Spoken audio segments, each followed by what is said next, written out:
Práve som pristal vo Frankfurte na letisku. 10:15, o 12:00 začína konferencia, tak poďme nájsť taxík.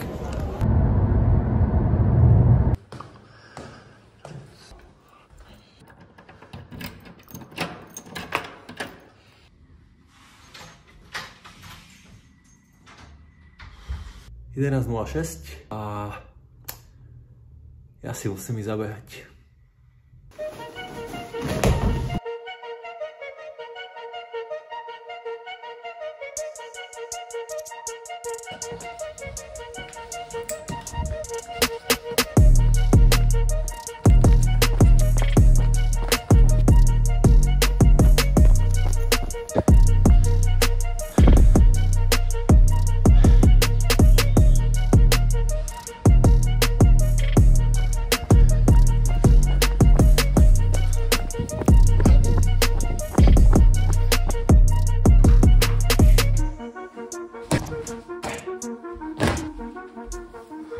Prvá otázka bola, prečo vlastne táto výzva a čo ma k nej viedlo. Tak neviedlo ma k nej extra nič, ako ku veľa veciam v živote. Proste taká sranda, ja neviem. Ja nad vecami fakt extra nepremýšľam. Nad niektorými premýšľam až moc a nad takými, nad ktorými som možno mohol, tak až tak moc nepremýšľam. Neviem, proste som ležal vo vani, pozeral som videa od Caseyho Neistata a povedal som si, že hej, beh, to je super, že síce to neznášam, ale vlastne to bude super. Takže asi tak. Druhá otázka bola, že za kedy to chcem odbehnúť. Tak tá výzva trvá do, myslím, 4. júla, 30 dní, odkedy som ju spustil. Dovtedy mi môžete nakladať. Ja som samozrejme už začal, pretože je toho strašne veľa a tá odpoveď od vás bola proste šialená. No a asi nejaké definitívne číslo, že dokedy to odbehnem, viem povedať, keď tá výzva skončí. Keď už dúfam, že budem mať niečo nabehané, zistím vlastne, či sa nejakým spôsobom posúvam alebo vôbec. A hlavne zistím, koľko mám teda odbehnúť. No, takže vtedy tu dám zase nejaký update, že teda dokedy to zvládnem, poradím sa s niekým alebo neviem. Ale fakt mi napíšte, ak máte nejaký na to odhad dobrý alebo čo. A s tým súvisí ďalšia otázka. Tu sa priznám, že ma fakt prekvapuje, koľko ľudí sa ma to pýta s plnou vážnosťou. A tá otázka je, že wow, a to naozaj plánuješ celé odbehnúť?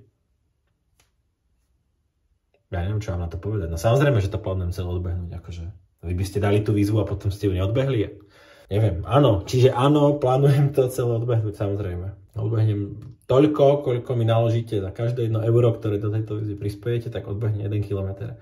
Je to proste tak? Je to šibnuté? Je to šialené? Áno. A tak s tým už sa aj nejak vysporiadam. Takže áno, samozrejme, že to celé zabehnem. Prečo pre Burkina Faso bola jedna otázka? A to je dobrá otázka. Asi komplexnejšia odpoveď na srdce pre Burkina Faso SK, čo je landing page na celú túto našu kampaň, ale v skratke preto, že proste tam ľudia fakt trpia. Je to jedna z najväčších humanitárnych kríz, o ktorých sa až tak žiaľ Bohu nehovorí. Smutné je, že vlastne nie tak dávno to bola krajina, ktorá sa dávala vlastne za príklad takému nejakému celkom dobrému spolužičiu a tranzícii vlastne z tej postkoloniálnej doby. Ale tak ako bohužiaľ vo veľa krajinách, tam vyčíňajú proste teroristi, pozostatky islamského štátu a rôzne ich odnože z tej radikálneho islamu a v kombinácii so slabým štátom, ktorý ich proste nevie potláčať, tak to znamená jednoducho teror a znamená to, že milióny ľudí, ktorí sú vysídlení. Proste keď raz máte farmu a dobytok a kadečo, čo je proste hlavný zdroj obživy pre veľa ľudí v tej krajine, no tak ste skončili, ste nahratí, proste nemáte zo dňa na deň nič.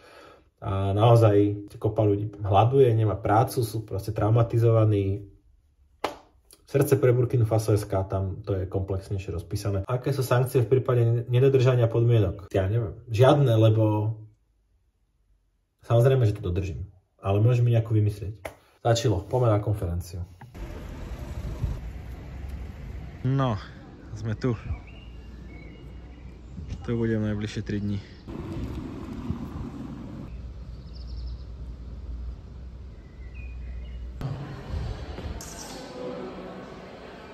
Tu niekde podľa zvuku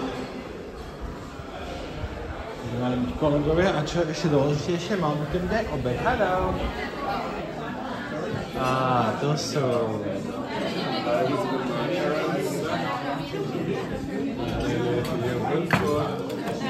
Čo si fakt čarovná táto práca.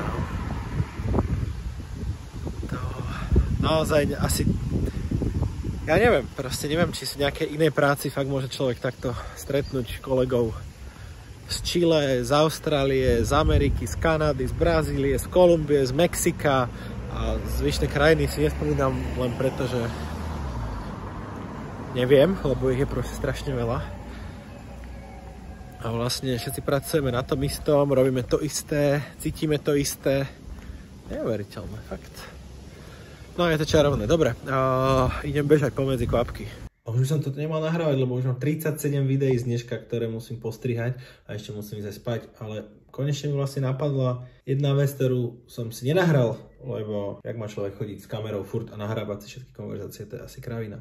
Prišla za mnou kolegyňa, ktorá robí na centrále, s ktorou sme 3 roky dozadu boli v Libanone. A v Libanone sme sa stretli s rôznymi rodinami, ktoré sú extrémne chudobné, žili zo dňa na deň a vlastne sú primatelia pomoci od vás, darcov, ktorí nám proste dávate peniaze a my ich potom môžeme takto distribuovať. A popravde som si myslel, že to tá pani nedala. A keď začala o nej rozprávať, že bola v Libanone a že sa akože s nimi stretla a tak som si myslel, že o tejto konkrétnej pani povie, že ty kokso, že už asi nie. Stretla sa s tou istou pani v tom istom dome, má sa oveľa lepšie, nasťahovala sa k nej dcéra, ktorá má baby, dokážu proste sa o nich postarať, síce sa stále je to tam ťažké, ale napriek proste vojne, všetkému, čo tam teraz bolo, tak prežili a vďaka proste vašej podpore a možno trošku vďaka mojej práci, že som niekoho z vás prinútil darovať im peniaze, tak sa majú trochu lepšie. A ja si myslím, že vlastne už nič krajšie nezažijem za neviem aké dlhé obdobie. Niekto z vás, ktorí ste našimi darcami a chcem pomôcť trpiacej cirkvi, tak niekoho váš štedrý dar tej pani pomohol a vďaka tomu sa môže mať teraz rodinou o trochu lepšie. Ste super.